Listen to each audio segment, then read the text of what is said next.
संत रामपाल जी महाराज की भारत के सभी साधु संतों व उनके भक्तों से अपील। कहा, आपके हित के लिए कह रहा हूँ, मुझे अपना दुश्मन ना समझें।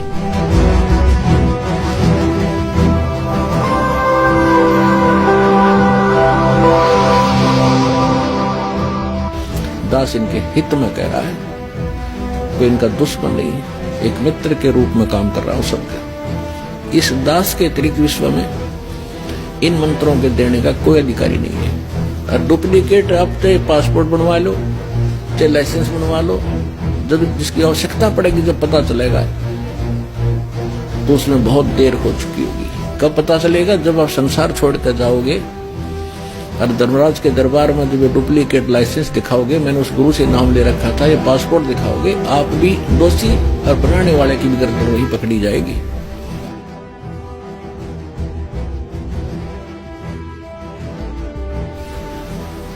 तो उसमें से डर के दास की प्रार्थना इन साधु संत फकीरों से जो गुरु बने बैठे हैं, ठीक है, उनका उद्देश्य भले ही अच्छा होगा, लेकिन वो परिचित नहीं है, कुमार्ग पर जा रहे हैं, स्वयं भी वापस आवे, अपने शिष्यों से भी कह दें कि ज्ञान हमारा ठीक नहीं है, वास्तव में ठीक नहीं है, नहीं तो जनता को तो पता लगेगा।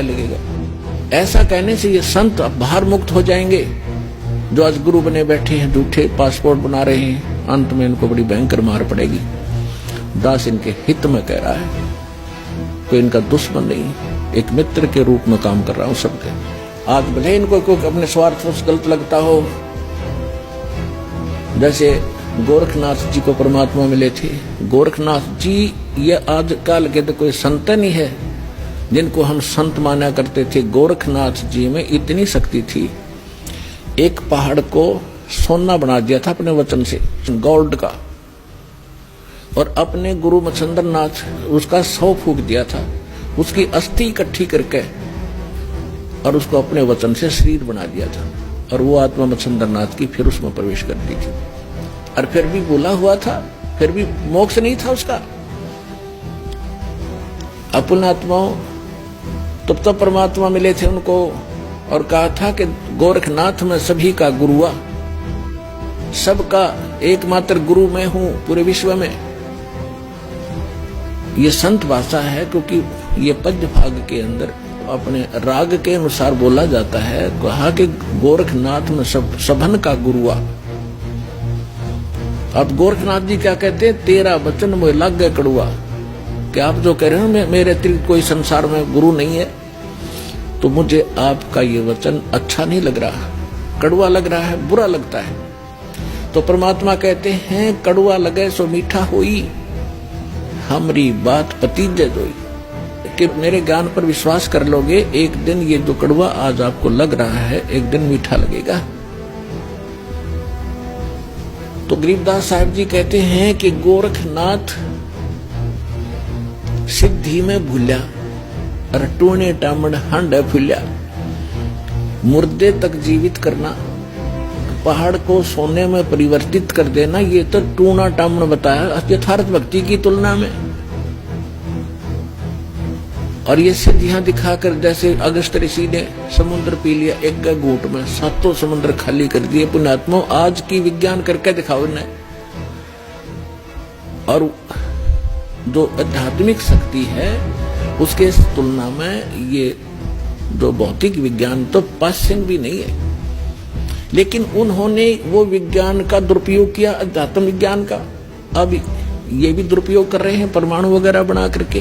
तो उन्होंने भी ऐसे ही परमाणु बनाए थे, इन सिद्धियां प्राप्त करके लोगों को तमाशा ड्रामा दिखा के अपने साथ लगा लिया और अपने आप में ये प्रभु पा किए।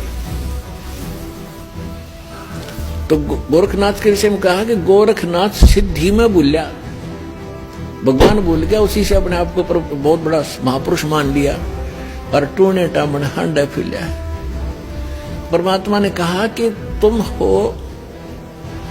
हो जम की फर्दी माही। परमात्मा ने कहा कबीर साहब ने कि हे गोरखनाथ, आप काल की फर्द में हो। फर्द को खूब समझते हैं भगत जो किसान स्तर के हैं, उसकी जो जमीन की फर्द होती है, उसके अंदर उसकी सारी रजिस्टर्ड जो उसके नाम जमीन होती है उसका ब्यौरा होता है कि यह इसकी है, इस व्यक्ति की, वह उसकी फर्द में है, पक्की है वह।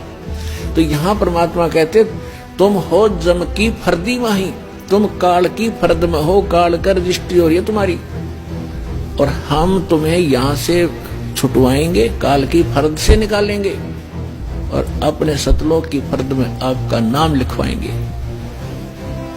फिर कहते हैं परमात्मा ने उनको गोरखनाथ जी को भी शरण में लिया, उनकी काफी कोशिश की, अपनी सिद्धि शादी दिखाकर परमात्मा ने सब कैंसिल कर दी उसकी सिद्धि। तब उस प्यारी आत्मा ने परमात्मा को स्वीकार किया। तो कहने का भाव यह है, दास जो आज ज्ञान दे रहा है, बेशक किसी को कड़वा लगे, एक दिन समझ में आओगी ना जो बात, आपने बहुत बढ़िया लगेंगी सारी कहानी।